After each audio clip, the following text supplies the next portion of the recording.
Welcome, focused learners. Are you sick of reading, or, worse, actually trying to write that stuffy, completely impenetrable academese, or that mind-numbing bureaucracy?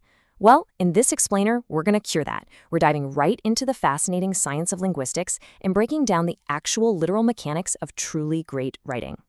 Okay, let's dive into this. We're taking a look at Steven Pinker's fantastic book, The Sense of Style, The Thinking Person's Guide to Writing in the 21st Century. Now, obviously, we all want to improve our writing, right? Whether it's for work or just personal projects. But there's this really fascinating paradox here. You know those old school style manuals we've always been told to treat as absolute holy gospel? Yeah, they might actually be holding us back. You see, there's this persistent, widespread myth of linguistic decline. It's basically that classic moral panic that the kids today are completely ruining grammar and taking civilization down with them. But check out this timeline. In 1978, critics claimed language was being crushed. In 1917, colleges cried that freshmen couldn't spell. We can go back to 1833, 1478, and incredibly, all the way back to ancient Sumeria. Seriously, there are deciphered clay tablets that lament the deteriorating writing skills of the youth. I mean, this panic has been happening consistently for literally thousands of years. Now, what's really interesting here is how this totally captures the absurdity of that mindset. Grammar pedantry is practically woven right into human history. Every aging generation falsely believes, like truly believes, they are witnessing the tragic death of the written word. They're just confusing normal changes in the world with some sort of moral decline. And that brings us to the fundamental flaws of those traditional style manuals. They were often written by people who had great intuition, sure, but a really tenuous grasp of actual linguistics. Take the legendary Strunk and White. They have this famous rule that says you should make sentences lively by substituting a transitive verb in the active voice. But the incredible contradiction here is that they wrote this exact advice in the passive voice. Seriously, they accidentally used the passive voice to warn writers against using the passive voice. Actually, today's linguistics research shows that the passive voice has absolutely indispensable functions for directing a reader's attention and their memory. Section 1. Reverse engineering good prose. Learning from the masters. So if we shouldn't just blindly rely on rigid rulebooks, what exactly is the solution? Well, that elusive ear for good writing isn't born from memorizing contradictions. It comes from studying and reverse engineering masterful prose.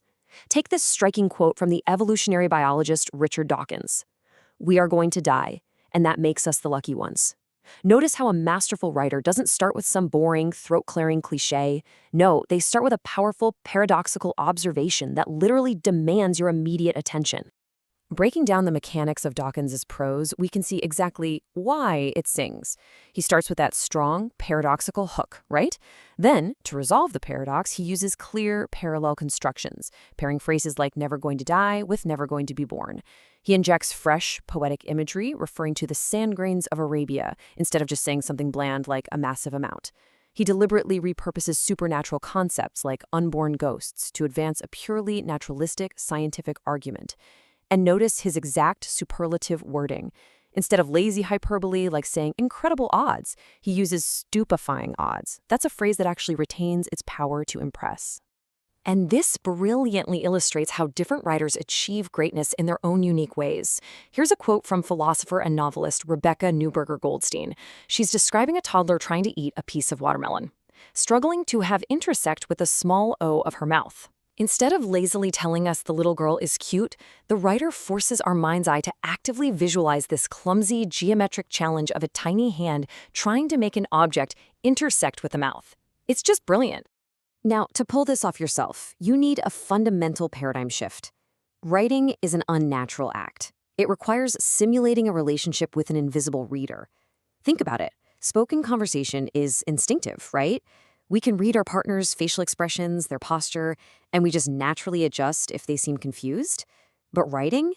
Writing is an act of pure pretense. When you write, your audience is totally inscrutable. They only exist in your imagination, so you have to visualize exactly who you're talking to. Section 2. The classic style window. A conversation between equals. Okay, so this requires an ultimate mindset shift. Ditching those stuffy templates for something called classic style. Classic style is a model of prose where the writer shows the reader something true in the world, acting as a conversation between equals. Think of it kind of like this. Your prose is a perfectly clear window onto the world. You, the writer, have seen something the reader just hasn't noticed yet, and you're simply directing their gaze so they can see it for themselves. So, the crucial point here is understanding the hallmarks of this style. The core purpose is always clear presentation. The motive? A search for disinterested truth. Crucially, the writer assumes the reader is highly competent, like an absolute equal, who just needs an unobstructed view of the facts. You focus on concrete objects and actions rather than abstract theories. And you completely ignore any of that philosophical anxiety about the enterprise of writing itself. You don't waste time agonizing over whether objective truth is even possible. You just present it clearly and confidently. We actually see peak classic style in action with this quote from physicist Brian Greene, who is explaining the cosmic speed-up of the universe. He says, that's like gently tossing a ball upward, having it slow down initially, but then rocket upward ever more quickly.